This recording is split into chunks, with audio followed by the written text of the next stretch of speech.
देखिए हम लोगों के पास राष्ट्रीय योग्यता आधारित छात्रवृत्ति परीक्षा 2025 का एक प्रैक्टिस सेट आया है पास में, तो जिसमें आप लोगों ने जो रीजनिंग वाला भाग है उसमें सॉल्व भी किया है। इसमें देखिए समय जो है डेढ़ घंटे कुल 3 घंटे रहेंगे, और जो दिव्यांग वाले बच्चे रहते हैं उनको 1 घंटा साजिस्टा से मिलता है ना।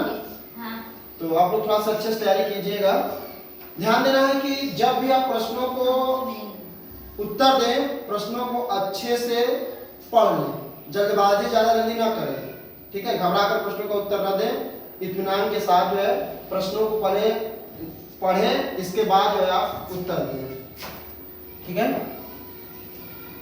यहाँ से देखिए ये सामान्य मानसिक योग्यता परीक्षा का आप लोगों ने सॉल्व किया होगा। ये सब इधर वाले आसान प्रश्न हम लोग आते हैं भाग 2 वाले पे, इसको सॉल्व करवाएंगे अभी।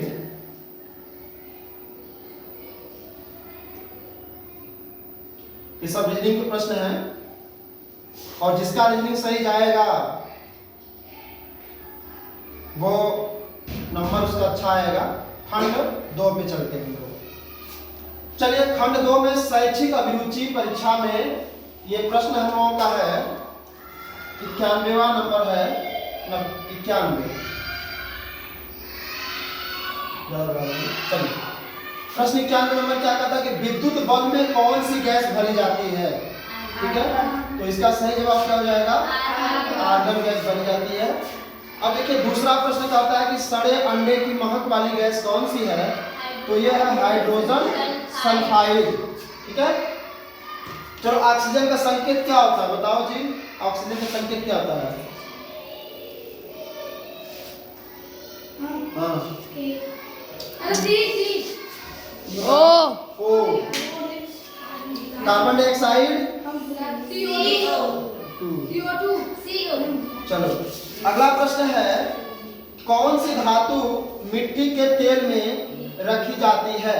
ऑप्शन है पारा, सल्फर, मैग्नीशियम, सोडियम। तो इसका सही जवाब क्या हो जाएगा? सोडियम। सोडियम जैसे ही हवा और पानी के संपर्क में आएगा वो तुरंत इतना अधिक क्रियाशील होता है वो जलने लगेगा, इसीलिए उसको केरोसिन के तेल में रखा जाता है डुबो करके, ठीक है। तो संकेत मैं पूछ लेता हूँ आप लोगों से। पारा Hg होता है, पारा का सिंबल Hg होता है। सल्फर का कितना होता है संकेत? हाँ यस। और सोडियम का Na, मैग्नीशियम का Mg। चलिए सब पता ही है। अगले प्रश्न में चलते हैं हम लोग जो है कौन सी किरण विद्युत क्षेत्र में अविचलित हुए गुजरती है? तो ये सबसे जो ताकतवर किरण होती है जिसको कहा जाता है गामा किरण। गामा किरण सीधे जाती है, विचलित नहीं होती है। तो यहाँ पे प्रश्न दिया था कि अविचलित हुए गुजरती है, तो गामा किरण। अगला प्रश्न है हवा के संपर्क में आने पर तत्व का टुकड़ा जलने लगता है, तो कौन सा टुकड़ा जलने लगता है? फास्फोरस, ठीक है। चलिए नेफ्थलीन की गोली कुछ समय बाद आकार में छोटी हो जाती है। जो नेफ्थलीन की गोली होती है कुछ समय बाद आकार में क्या हो जाती है? छोटी हो जाती है। तो चुंबकत्व के कारण, घुलनशीलता के कारण, ऊर्ध्वपातन के कारण, आकर्षण के कारण। अच्छा ऊर्ध्वपातन होता क्या है? ऊर्ध्वपातन उसे कहते हैं जो ठोस अवस्था से जलने पर तरल अवस्था में बदलकर सीधे गैस अवस्था में बदल जाए। किसमें बदल जाए? गैस अवस्था में बदल जाए, वह कहलाता है ऊर्ध्वपातन। जैसे कपूर आप लोग देखे होंगे ना, जो चौड़े पट्टी वाला आता है कपूर, उसको देखे कि जब जलाते हैं तो वो सीधे जो है तरल में ना बदल करके सीधे गैस अवस्था में बदल जाता है, यानी कि ठोस से सीधे गैस अवस्था में बदल जाता है, तो वो कहलाता है ऊर्ध्वपातन। अगले प्रश्न पे चलते हैं हम लोग। चलिए इधर पढ़ना था एक मिनट। मंगल तथा बृहस्पति के मध्य परिक्रमा करने वाला ग्रही भाग का छोटा समूह क्या कहलाता है?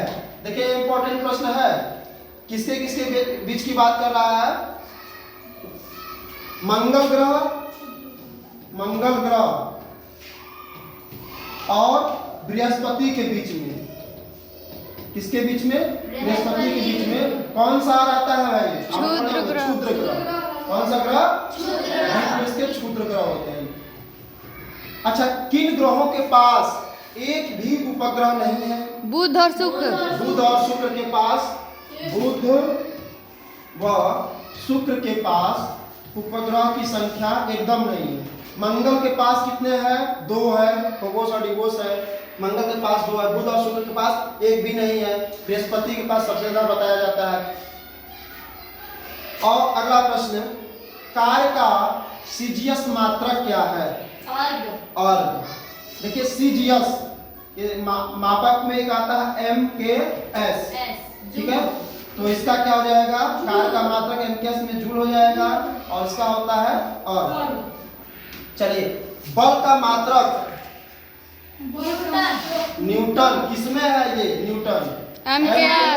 MKS एस में होता है और डाइन में सीजियस पद्धति में। तो यहाँ से ध्यान दीजिएगा कि बल का सीजियस मात्रक डाइन और बल का MKS मात्रक न्यूटन होता है। और 1 न्यूटन बराबर 10 के पावर 7 होता है। चलिए, अगला प्रश्न, सूची 1 के साथ सूची 2 को मिलान कीजिए। दिया है कि यूरिया, गोबर gas, water gas, producer gas. इसमें कौन सा इसका सही ऑप्शन होगा, इसको ध्यान देना है हम लोगों को। चलिए, यूरिया इसमें से कहाँ पे मिलान करेंगे? वाटर गैस का ये वाला तो पता था हम लोगों को पहले से। H2+CO, यूरिया का चौथे वाले पे आएगा NH2CO NH2। फिर इसके बाद प्रोड्यूसर गैस कौन सा है? पहला है, और गोबर गैस का थर्ड वाला ऑप्शन। कुछ प्रश्न जो है थोड़ा सा कठिनता आप लोगों को लग रहा होगा, जब इसका क्रिया वाला पढ़ेंगे भाग तो आ जाएगा समझ में लोगों को। तो कौन सा ऑप्शन सही है इसमें से? तीसरा सी वाला, तीसरा ऑप्शन सही है। चलिए, अगला प्रश्न पे चलते हैं।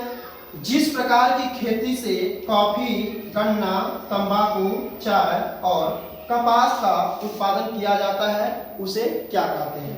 उसे बागानी कृषि कहते हैं। बागानी कृषि से तात्पर्य क्या होता है कि बड़े पैमाने पर जो खेती की जाती है, रबर का, कहवा का, ना कपास का, वो बागानी कृषि आता है।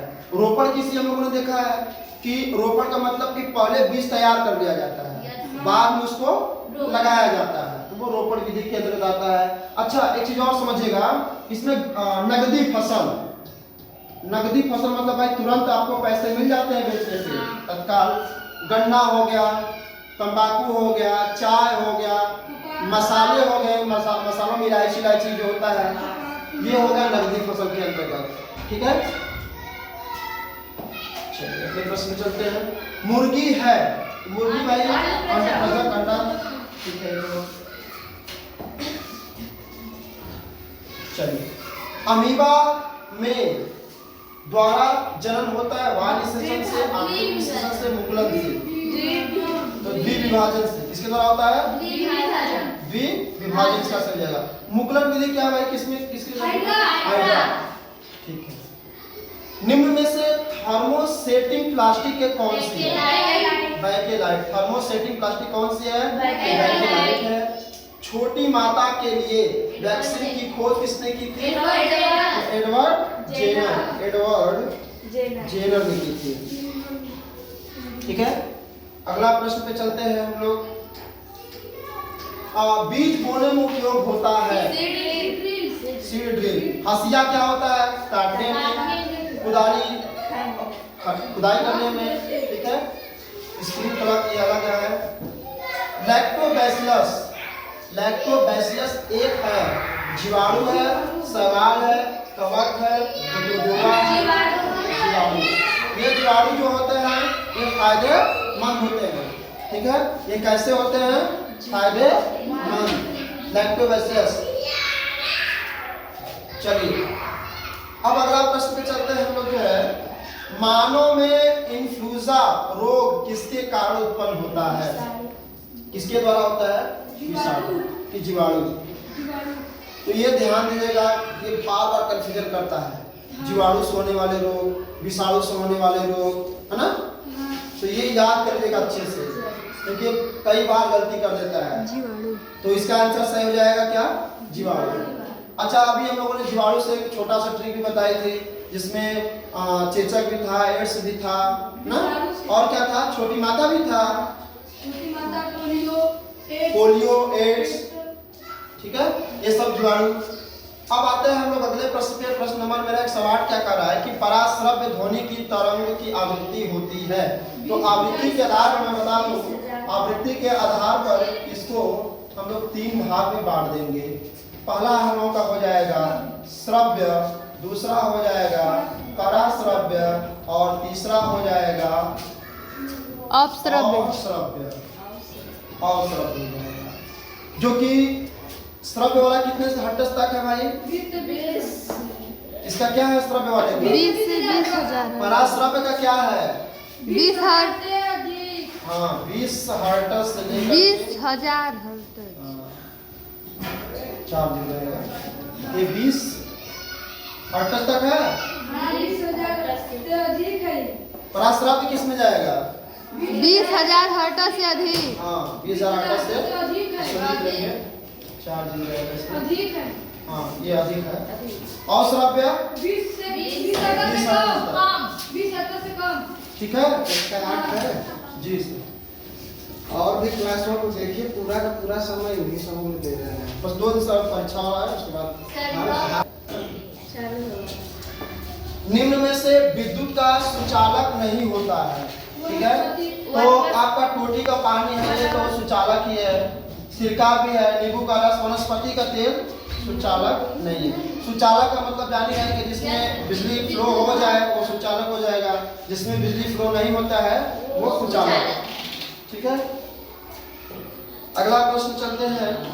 यदि कोई वस्तु समतल दर्पण से 5 सेंटीमीटर दूर हो तो इसके द्वारा निर्मित प्रतिबिंब और वस्तु के मध्य की दूरी क्या होगी? 10 सेंटीमीटर, ठीक है। अगला प्रश्न क्या कर रहा है? शुक्र ग्रह को क्या कहते हैं? प्रभात मतलब सुबह का तारा। सुबह का तारा जिसको कहते हैं, प्रभात मतलब सुबह का तारा, शाम का तारा ना, चमकीला तारा, किसको कहा जाता है? शुक्र ग्रह को, ठीक है। चलिए, पत्तियों का हरा रंग होता है किसके कारण? हरित लवक के कारण। अच्छा, माइटोकॉन्ड्रिया को भी कुछ कहा जाता है? ऊर्जा गृह। ऊर्जा पावर हाउस ना, प्रोटीन की फैक्ट्री राइबोसोम। ऊर्जा गृह ना, ऊर्जा का पावर हाउस।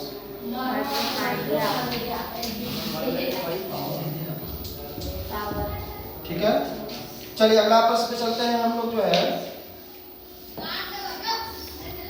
थायरॉक्सिन की शरीर में कमी से होता है, कौन सा रोग होता है?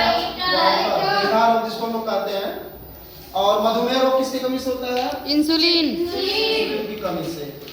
114 नंबर प्रश्न क्या कह रहा है कि सूची 1 को सूची 2 के साथ मिलान कीजिए। तो चुंबकीय बल किसके अंतर्गत आएगा? और संपर्क बल। गुरुत्वाकर्षण बल पृथ्वी की ओर रहेगा। अगर मान लीजिए ऑप्शन मिलाते समय अगर ऐसा प्रश्न दिया अगर नहीं आ रहा है तो जो पहले आ रहा है उसको मिलाएंगे। तो गुरुत्वाकर्षण बल जो है पृथ्वी की ओर, ठीक है। पेशी बल मांसपेशियों की तरफ, और स्थिर विद्युत बल आवेशित बल। जो पहले आ रहा है उसको मिलान कर लो, फिर लास्ट अपने आप मिल जाएगा, ठीक है। अब इसके बाद इधर है पोलियो, मलेरिया, गेहूं की रस्ट, टीबी, क्षय रोग। तो इसमें हम लोग देखेंगे विषाणु। तो पोलियो किसके अंदर जाएगा भाई? Malaria protozoa. पोलियो विषाणु। गेहूं का रस्ट जो है कवक, टीबी जो है जीवाणु। चलिए, निम्नलिखित में से प्राकृतिक रेशे की पहचान कीजिए। निम्नलिखित में से प्राकृतिक रेशे की पहचान करना है। तो इसका सही जवाब क्या हो जाएगा? कपास हो जाएगा, ठीक है। वस्तुओं के संपर्क में आने से उत्पन्न बल कहलाता है संपर्क। अगला प्रश्न, निम्न में से कौन सा जंतु WWF का चिन्ह है? तो ज्वाइंट पांडा, क्योंकि यह विलुप्त हो रहा है इसलिए जो है इसको चिन्ह के रूप में अंकित किया गया WWF का ज्वाइंट पांडा। कृत्रिम उपग्रह में कौन सा सेल प्रयुक्त किया जाता है? सौर सेल। हमने बताया था कि भाई जब ऊपर कृत्रिम उपग्रह लगाए जाएंगे तो सूर्य से एनर्जी लेता रहेगा, वो चलता रहेगा। इसका सही जवाब क्या हो जाएगा? सौर सेल। विद्युत धारा मापी जाती है तो इसका सही जवाब क्या हो जाएगा? अमीटर से। ठीक है, चलिए अगला प्रश्न है, निर्वात में प्रकाश की चाल, ठीक है, कितना है? 3 × 10 के पावर 7 की 8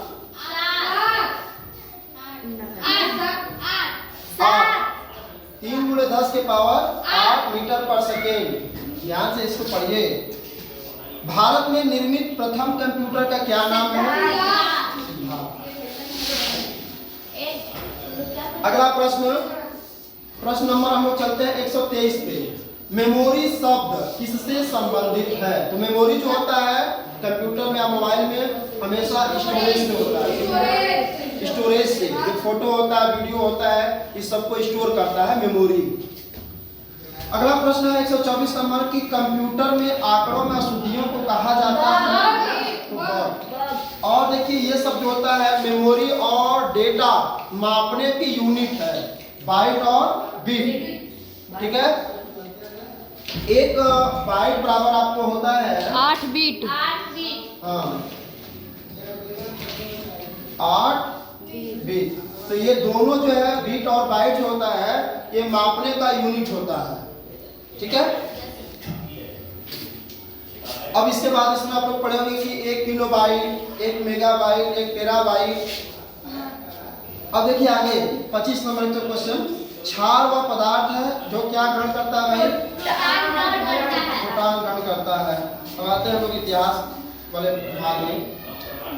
हेरोडोटस कौन था? सिंपल सा प्रश्न है, इतिहासकार है। अशोक ने अधोरेखित किस शताब्दी में शासन किया था? 3री शताब्दी में, तो बताया ही है। चलिए इधर प्रश्न अगला है, वाराणसी अधोरेखित किस नंबर? काशी। भारत में व्यापार करने, अच्छा चलिए क्रम सजाइएगा।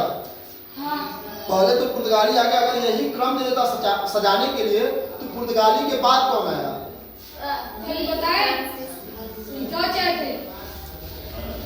बताओ जी। पुर्तगाली के सबसे पहले तो आप लोगों ने बता दिया कि पुर्तगाली आया, ये तो सबको पता है। दूसरे नंबर पे कौन? डच।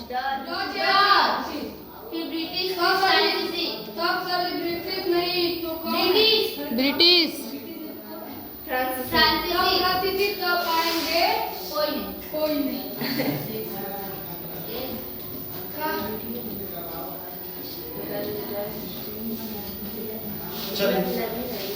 सजी लिख दीजिए उन सबका। 1498। इसका ना 14। हाँ कब आए थे? हाँ इसका ट्रिक बताया था ना, क्या है trick? P D B F, ये याद की रहिएगा। 20 हो जाएगा पुर्तगाली, 20 हो जाएगा डच और 20 हो जाएगा ब्रिटिश, 10 हो जाएगा डच 1595। इसका ना हाँ। चलो ये सन उतना नहीं पूछेगा आपको ना। हाँ ये सब आ जाएगा 1600 में। चलिए ब्रह्म समाज की स्थापना राजा राम मोहन राय 1828 में। गुलाम वंश का अधोरेखित संस्थापक कुतुबुद्दीन ऐबक ने की थी और ध्यान देगा 1206 में की थी। कब की थी? 1206 में। इन्होंने कुतुब मीनार का निर्माण, कुब्बतुल इस्लाम मस्जिद का निर्माण, इनको क्या कहते हैं लाख बख्श भी कहा जाता है, लाखों का दान करने वाला। इनकी मृत्यु पता है कि 54 खिलजी में हो गई। चलो साथ में अब आगे चलते हैं। इब्दुल तमीस है, बलवंत जी भी हैं, अलाउद्दीन खिलजी, बाजार नियंत्रण वाला पढ़ेंगे जब इसको आगे किताब में तो बताया जाएगा। ख्वाजा मुइनुद्दीन चिश्ती की दरगाह अजमेर कहाँ है भाई, राजस्थान में? Yes sir. अच्छा, अभी हम लोग कल राजस्थान के नागौर जिला में गांव था, क्या गांव का नाम था जहाँ पे सबसे पहले पंचायती राज व्यवस्था लागू हुआ था? राजस्थान के नागौर उड्डा। गांव का नाम किसी को पता है? क्या नाम है? बगदी बड़े बगदरी बगदौरी। बगदौरी गाँव। बगदरी। याद की रहिए। दिल्ली से दौलताबाद राजधानी किसने परिवर्तित की? मोहम्मद बिन तुगलक। भारत छोड़ो आंदोलन 1942 में करो मरो का नारा दिए थे ना महात्मा गांधी जी। पानीपत का प्रथम युद्ध 1500 1556। 1500 और तीसरा वाला 1761। 1761 में हुआ था। ठीक है,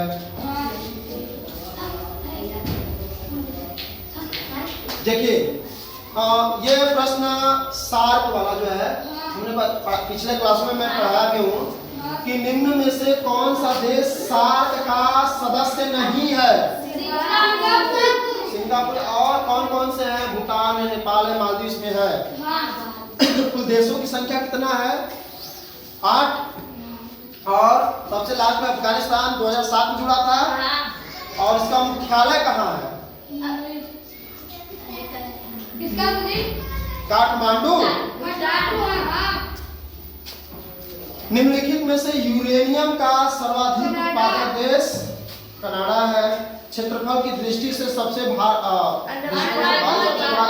केंद्र शासित प्रदेश कौन सा है? अंडमान निकोबार द्वीप समूह है। पश्चिम बंगाल राज्य। 3 देशों से घिरा कौन कौन सा देश है? अभी बताए हैं, बांग्लादेश और नेपाल और भूटान। चलो, कौन से वन खारे पानी जहाँ पे नमक ज्यादा होता है वहां पे रह सकते हैं? तो मैंग्रोव वन। ठीक है, ये बता दिया गया आप लोगों को पिछले क्लास में ही। 2004 में जो प्रभावित हुआ था अंडमान निकोबार द्वीप समूह हुआ था। वायुमंडल में कितने % ऑक्सीजन पाया जाता है? 21% पाया जाता है। और CO2 कितना पाया जाता है? CO2 78 है। 0.03%। नाइट्रोजन जो है 78%। नगर निगम का मुखिया कौन होता है? मेयर या महापौर। सर्वोच्च न्यायालय के मुख्य न्यायाधीश की नियुक्ति राष्ट्रपति करवाता है। और हमने बताया था कि जो मुख्य न्यायाधीश होते हैं 65 वर्ष के बाद रिटायरमेंट ले सकते हैं। उच्च न्यायालय के जो मुख्य न्यायाधीश होते हैं 62 यानी कि 62 साल के बाद। अगला प्रश्न पे हम लोग चलते हैं। भारत में संविधान दिवस कब मनाया जाता है? 26 नवंबर। क्यों 26 नवंबर को मनाया जाता है? कौन बताएगा? क्योंकि एक लोग बोलोगे तो स्पष्ट समझ में आएगा, क्योंकि 26 नवंबर सन 1949 को मेरे देश का संविधान बन करके तैयार हो गया था। ठीक है, अरे सॉरी ये वाला प्रश्न यहाँ पे ना, योजना आयोग। योजना आयोग की स्थापना कब की गई? 1950।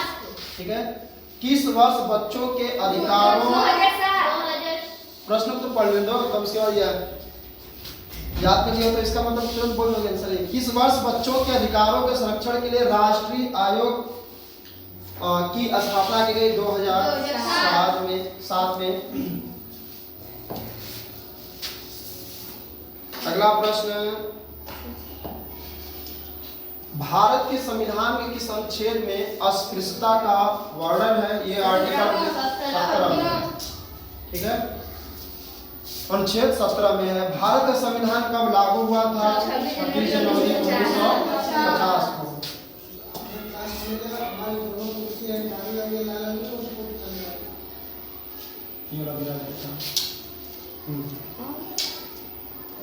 अगला प्रश्न है, बौद्ध धर्म की नई शाखा महायान का उद्भव निम्नलिखित अधोलिखित में से किस काल में हुआ?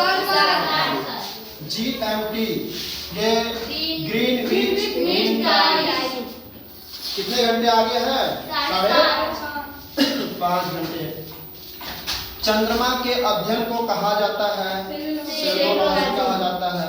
अच्छा, ये ध्यान दीजिएगा, क्षेत्रफल के दृष्टिकोण से सबसे बड़ा देश रूस है और दूसरे नंबर पे कौन है पता है? चीन हो गया। याद करके बताना, बस एक रटे हो तो पहला वाला छोड़ करके दूसरा वाला भी याद करो, ठीक है? तो इसे परीक्षा में दूसरा वाला पूछ देगा तो गलत हो जाएगा। चावल का सबसे ज्यादा उत्पादन वाला देश कौन सा है? चीन है। च से चावल, च से चीन। अब याद करिएगा, world wild life fund WWF की स्थापना कब की गई? 1961। और इसका हमने बताया था कि पांडा जो है इसका चिन्ह क्योंकि यह विलुप्त हो रहा है इसलिए इसको रखा गया था। अगले प्रश्न पे चलते हैं हम लोग। जो है निम्न में से मौलिक अधिकारों की श्रेणी में नहीं आता है तो संपत्ति का अधिकार। इसको हमने बताया था कि 44वां संविधान संशोधन 1900 कब हटाएगा? 1978। 1978 में इसको हटा करके आर्टिकल 300 में जोड़ा गया। अनुच्छेद 300 में संपत्ति के अधिकार को रखा गया और शोषण के विरुद्ध अधिकार, संवैधानिक उपचारों का अधिकार, संस्कृति तथा शिक्षा का शैक्षिक अधिकार। ये याद करिएगा छहों को क्योंकि ये बहुत इंपॉर्टेंट है। आर्टिकल 23 से 24 में है शोषण के विरुद्ध अधिकार, संवैधानिक उपचारों का अधिकार जिसको हृदय और आत्मा आप लोगों ने देखा था 32 में है। ये किसमें है? 29 और 30। अगला प्रश्न है कि निम्न सदन किसे कहा जाता है? लोकसभा कहा जाता है। इसकी अधिकतम सीटों की संख्या 550 हो सकती है, ठीक है सर। अगला प्रश्न है, भारतीय संविधान निम्नलिखित में से कौन सी नागरिकता प्रदान करता है? अधिकारी नागरिकता है, जबकि अभी आप लोगों ने बताया कि अमेरिका में दोहरी नागरिकता है। मौलिक अधिकारों का संरक्षक जो है न्यायपालिका है और यहाँ पे सर्वोच्च न्यायालय और उच्च न्यायालय करती है।